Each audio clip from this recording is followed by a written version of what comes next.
And we want to just kind of dive deep into the questions that we've got together over the last week. We've been collecting some things that have popped up and thought it would be really fun to just have a conversation about it today. This question that came in is, I feel like my messaging is too generic. How do I make it more specific without alienating people? Sometimes you have to alienate people. Yeah. I'm sorry, but you do. You need people to have a clear yes or a clear no to what you're putting out there. What happens is when we have a message that doesn't alienate people, it almost becomes generic by default.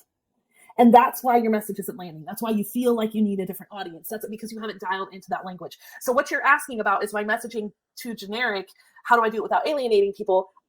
Actually, you kind of want to. You want to make it easier for people to say a clean yes and a clean no. Yes. And also going through your, Gretchen mentioned it earlier, mentioned Brand Soul earlier. That's a program that we have that helps you identify your brand personality and what you stand for and the language you want to use and how you want to represent that in your brand out there. When you go through an exercise like that, that is an ideal way to make your content less generic because you're becoming clear on how you want to be seen and perceived. You're becoming clear on who your ideal client is today, not who they were 3 years ago or 5 years ago, right? So you suddenly have this whole bank of language to work from to really make your messaging more effective. And it doesn't mean that it has to be rebel language. I think that might be part of what was meant when Lena was saying, I don't want to alienate people. It doesn't mean that you have to, make an uproar, but it means that there should be distinctive things that they're interested in.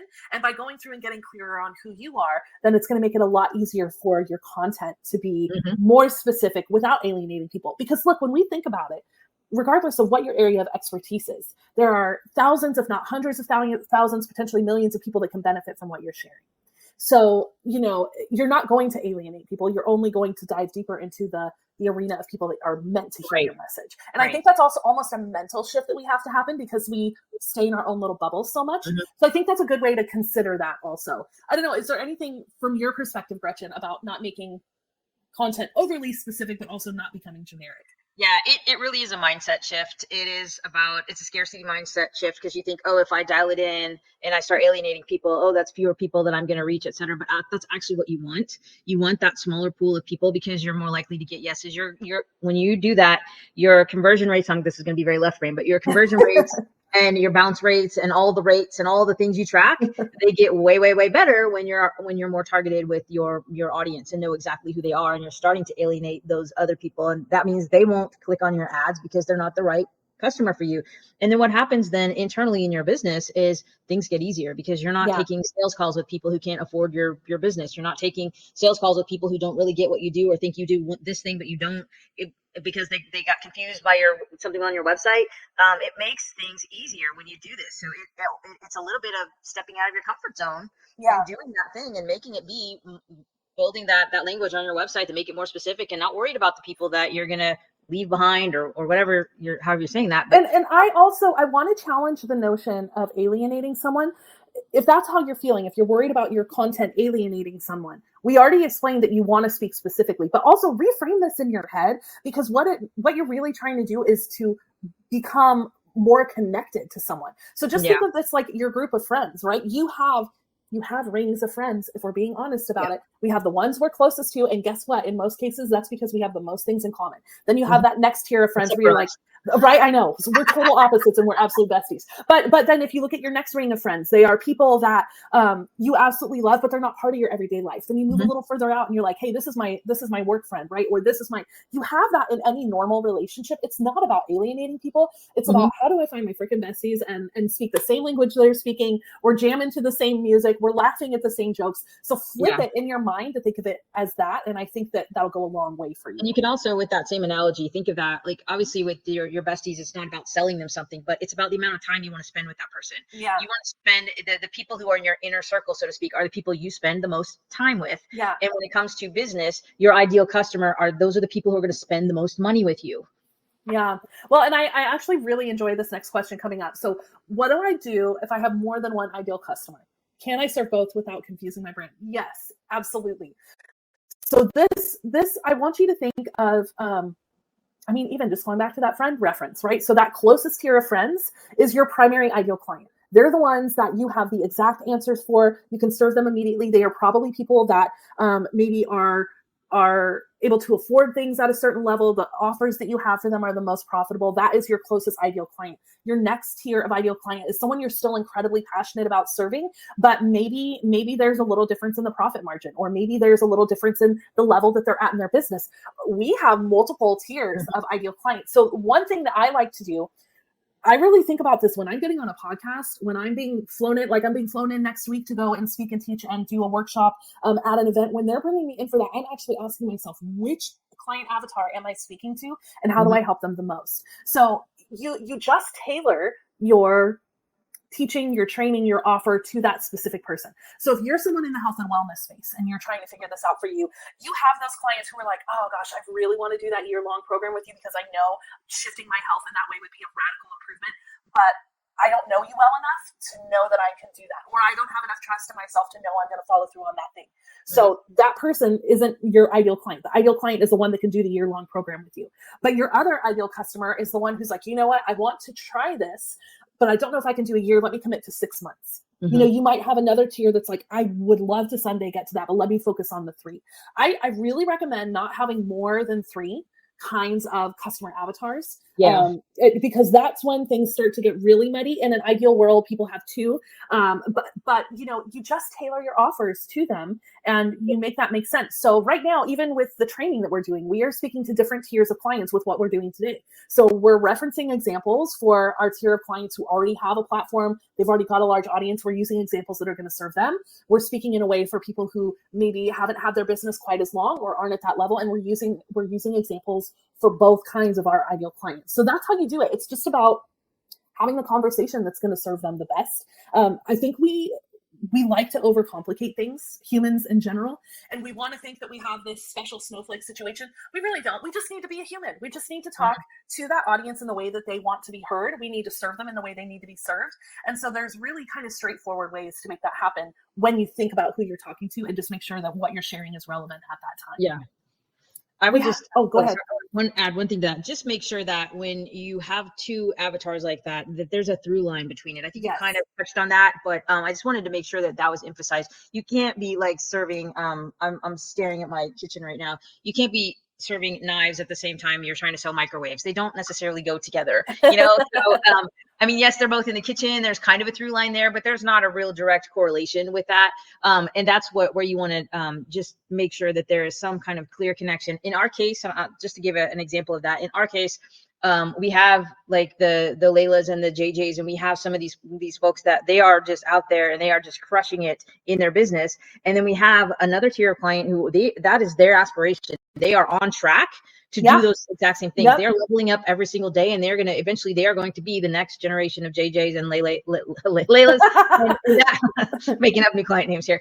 They're going to be that next generation of that. And so the through line for us is it's an aspirational journey. They're working their way towards it, and we know the trajectory, and we know how those other clients have gotten there and what needs to happen there. And so we're able to serve that next level of clients to move them in that direction. And I'll make one more comment about that, especially when it comes to if you're doing any teaching or training with the kind of audience you're serving. So like I mentioned before, a lot of our clients are in the health and wellness space. Even if you're teaching, you're reaching out to clients that have totally different health issues. If you have a through line that, hey, guess what? My focus is on gut health. So all the health issues I'm addressing are from that foundation. Always still speak to the highest level client that you have, because everyone else in your audience wants to learn that same, they want the same goods. Exactly. Right? So really make sure that you are speaking from that high level to everyone you're serving. We all want it, even if we're not at a place to implement it. But then make sure that you're offering examples for those different tiers. So same thing if maybe you're in the financial space. We have a lot of clients there. So maybe you have clients that have a much larger portfolio than others. The people who don't have as large of a portfolio still definitely want to know how to get there. So we're still speaking to that highest tier audience that we serve, and we're just making sure that we're adding in the additional support that the other tiers want to have. So I think that's a really good way to think through that. The next question that came through for us last week was, how do I uncover pain points that people aren't saying out loud? This is juicy. And I feel like I'm missing something. Trish, you're not alone, okay? Gretchen, I want to hear from the left brain first. How do you find this out? Well, I'm the super sneaky spy type. I'm going to go over to the social media and I'm going to see what are they complaining about? What are they posting that's, negative or that has any kind of pain attached to it. I'm looking there to be real honest on that. you're not going to find that on LinkedIn. LinkedIn is mostly people posting positive stuff. They're usually trying to network and sell. There's very little negative on there unless they're just really trying to start something, and there's people on there that do that. Well, that could be part of their brand, right? Right, exactly. But for the most part, when you're looking for that on a social media platform, I go to places like Instagram and Facebook and really look and see what those types of people are looking for. And I wouldn't have, if you have specific customers that you are connected to on social media and you can go and identify it that way, great. Otherwise, look for groups or do searches within Facebook or these platforms where you can search for a specific type of user or whether they have a specific type of title in their on their avatar. I think joining other industry groups is a really good way to do this. So let's say you have an audience that maybe isn't a really large audience, so you don't necessarily have a big group of people to tap into their emotions all at once. Find another group that is serving the same audience and go in and observe what people are talking about. Offer appropriate value where you can. Never go into a group and pitch. Okay, that's not what we're talking about here. Don't you dare do that. But if for us, if there are other branding groups out there that are in existence, or there's digital marketing agency groups, or there is groups for our specific audiences for health and wellness, or for finance, or for attorneys, right? Go in and see the things that they're struggling with at that time. So if it's for somebody's health, I mean, there are so many health groups where you can go in and see what clients are thinking about. If you're struggling with understanding the pain points, that's a really good way to do that. Another good one, and we've said this a bunch of times on the call today already, but would be customer development interviews for sure. And it's about the way you ask. So I'm not going to say to my client, what just really sucks for you right now? Nobody wants that question, right? But the question is, what are the roadblocks you're running? You might not want the answers to that. Yeah, right. That's going to send your call in a whole other direction. Don't waste your time doing that. But what are the roadblocks that you're facing right now? Or where do you feel that you need more support? Or how could this service help you feel even more excited about stepping into it? That's a really good way to uncover pain points. And also, you have to start with some of the things that to you feel a little too obvious. So especially if you're in a situation where you get to actually ask someone these questions, start with the obvious one. Like, hey, I hear a lot of people are really struggling with, the whole reason we're having this call today, attracting their ideal clients, right? I hear a lot of people are struggling with their ideal clients and they just feel like their content is going on deaf ears. Is that something that you're experiencing right now? Like, throw one out there that is a really easy yes or no. And then start asking, well, tell me more about that. And shut up. Which is real hard for someone like me to do. Shut up. Just ask, tell me more about that. What does that mean to you? Yeah. That is an incredible way to start unearthing things that people might not be willing to say on their own. But that will help you, like, going multiple levels deep to really get to kind of the heart of what they're needing. And I'll give you a little AI tip. I mentioned this last week when I went through the session on how we use AI in our business. Yeah. One great tip to do is, if you're going to go and troll people on social media, and by troll, I just mean look at their stuff. I don't mean post. Follow people on social media. That's what normal people say. I know. Well, I'm thinking troll like fishing troll, and then I realized that word is used differently in social media, so never mind. But anyway, if you're going to go and just like spy on people on social media, take some screenshots. And here's why. If you can get a good sample of screenshots, I'd say, if you can get 25 to 30, that's a really good start. The more you can get, the better. But then take all those screenshots and upload them to ChatGPT, and then just ask it to analyze it. Tell it to, I mean, I could generate a really good prompt out of this at some point, but we have prompts for this, but we don't usually do it to uncover pain points in this manner, but you could do it this way. When I said it last week, I was talking about uncovering their aspirations of things. Yeah. But in this case, if you're doing it with pain points, same process. You're just going and finding those screenshots where they're complaining about something, or they're just, expressing some frustration or whatever. Right. Grab those screenshots, grab those comments, and put those into ChatGPT. Let it analyze, and then ask it to go a level deeper, and then ask it to go a level deeper. And I'm spitballing. I'm not giving you an exact prompt, but you'll work it out. It's a conversation, and put it in there, and then see what comes back, because you might find out that there are things those we're saying, what are they not saying out loud? Right. And so you're not going to literally see it on the screen of them saying, I'm frustrated by rah, rah, rah. You're just going to be like, wow, they're not happy today. Let's take a screenshot of that. And what AI will do, AI is very good at kind of putting that through line together and connecting all those dots. And it will give you back suggestions and say, well, it sounds like X, Y, Z. It may be right. It may be wrong. Yeah. So use your human brain when you get those results back. But it will give you some good information to start with on this topic. Yeah, that's a really good kind of little cheat code there. And the Yeah. last question that we got this week was, can I still niche down without boxing myself in? I don't want to limit future opportunities. Yes, 100% you can do this. Okay, you can niche down from several different ways. It could be based on industry. So, we work with a lot of people in the health and wellness space. So that's what we do. It could be by your services. Like I mentioned before, maybe your specialty is gut health. Maybe your specialty is, I'm an FDA attorney. Maybe your specialty is I work with finances for businesses that are exiting, right? That could be the niche right there. It could be dependent on the tool that you use. So your niche is only a certain kind of testing that you do. There's lots of different ways to do that. And that whole idea about thinking that you're limiting future opportunities is such a fallacy. Because think of any business or brand that you have followed for more than 3 years. Something in that business has changed. They suddenly have a new offer that they're putting out there. What it really boils down to at that point is you being able to make a compelling story about that. So a really, really good example would be our client, Layla Ali. She was this incredible world-renowned boxer for 10 years of her career. And then she wanted to shift into the health and wellness lifestyle space. That seems like, oh gosh, that would be kind of a hard thing to get into. Well, no, now it's about we're taking that whole champion mindset that she had as a boxer, and we're learning to shift that into a story that we can tell about the products that she's selling, about the services that she offers to her audience, right? She wasn't boxing herself in. Yeah, but ching, Gretchen. So that is really, that's just a mindset thing, honestly, thinking that you're limiting yourself. Because look, we could be Left Right Labs 10 years from now could be a totally different company, but we're just going to share about the process. We're just going to say, hey, I'm passionate about this thing now. And that's the real key, is the passion part. Yeah. If you are passionate about what you're doing, it doesn't matter if it's shifting away from something before. It's just really pulling in that, like, what's that part of you that wanted to make the shift and telling the story around that. And that will keep you from feeling limited. And also niching down is one of those things that you can try on for size. This is something that you can say, okay, I'm going all in on this industry right now, but down the road, you might want to shift it. Well, guess what? Then you start swapping out the testimonials on your site to be more in alignment with what the new thing is that you're promoting. Or you just go through and you share different information about what you're doing now. So I think that's one of those things that we just get inside our own head about. It isn't actually real. Well, I want to challenge the mindset. By the way, Future Brand Boss, love the username there. Right.